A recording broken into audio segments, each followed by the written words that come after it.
এই মুহূর্তে জনসভাস্থলে আছেন জাকারিয়া আহমেদ। সরাসরি যুক্ত হতে চাই ওনার সাথে। জাকারিয়া, দীর্ঘ সময় পর তারেক রহমানের রাজশাহী সফর। আমরা এরই মধ্যে জানতে পেরেছি বরেন্দ্র প্রকল্প, পদ্মা ব্যারেজ, আইটি পার্ক সহ নানা ধরনের প্রতিশ্রুতি তিনি দিয়েছেন। সাধারণ কর্মী বা ভোটাররা তাদের প্রতিক্রিয়া কেমন দেখছেন, কি বলছেন তারা, জানতে চাই।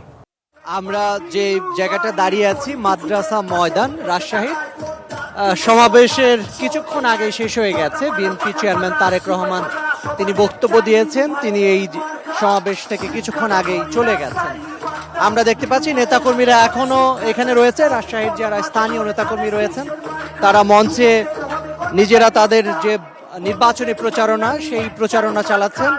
বিএনপি চেয়ারপারসন আজকে এই জনসভা থেকে উত্তরবঙ্গের ভোটারদের উদ্দেশ্যে যে বার্তা দিলেন তার কিছু অংশ যদি আমরা একটু আলোচনা করতে চাই।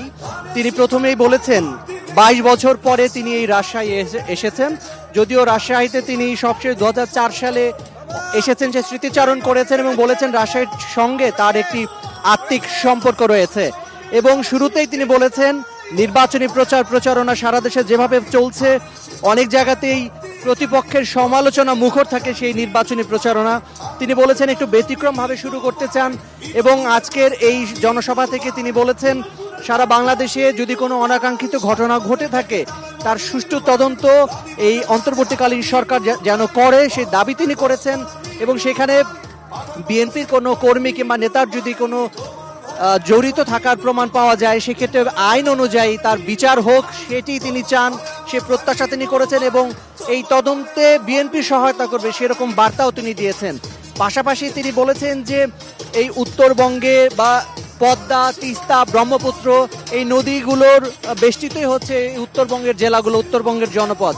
এই নদীগুলোতে এখন পানি নেই, তো এই পানি যাতে এই নদীগুলোতে যাতে পানি আগের মতো প্রবাহ ঠিক থাকে সেজন্য বিএনপির যে পরিকল্পনা রয়েছে সেই পরিকল্পনা তিনি তুলে ধরেছেন। তিনি বলেছেন বিএনপি 12 তারিখে ভোটের মাধ্যমে যদি ক্ষমতায় যায় তাহলে বিএনপি ক্ষমতায় যাওয়ার পরে সরকার গঠন করলে পদ্মা থেকে শুরু করে বিভিন্ন নদী খনন করা, বিশেষ করে পদ্মা ব্যারেজ করার একটি প্রতিশ্রুতি তিনি দিয়েছেন।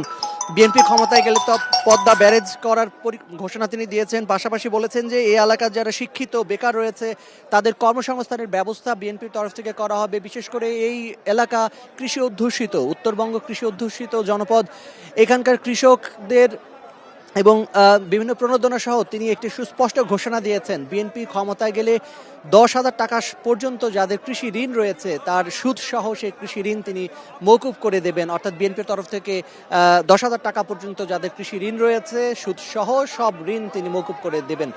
এই ধরনের অনেক পরিকল্পনার কথা বলেছেন, প্রতিশ্রুতি দিয়েছেন। পাশাপাশি বলেছেন নারীদের জন্য ফ্যামিলি কার্ডের কথা, যেটি তিনি আগেও বলেছেন, আজকে সুনির্দিষ্ট করে বলেছেন প্রত্যেকটি মা, প্রত্যেকটি পরিবারের প্রতিটি মা এই ফ্যামিলি কার্ডটি পাবেন যাতে নারীরা স্বাবলম্বী হতে পারে, সংসারে নিজেও কিছুটা হলেও সেখানে সংসারে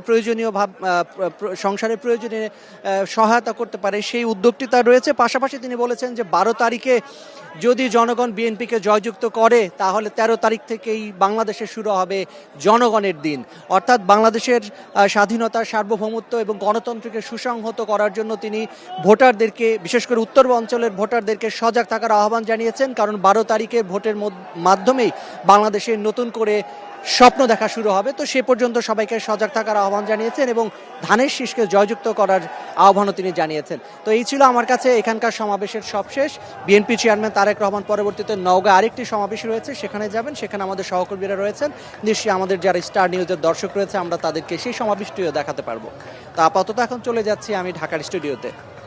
অর্থাৎ পদ্মা ব্যারেজ সহ নানা ধরনের রাজশাহী ভিত্তিক পরিকল্পনার কথা তুলে ধরেছেন তারেক রহমান। ধন্যবাদ, অসংখ্য ধন্যবাদ জাকারিয়া আপনাকে।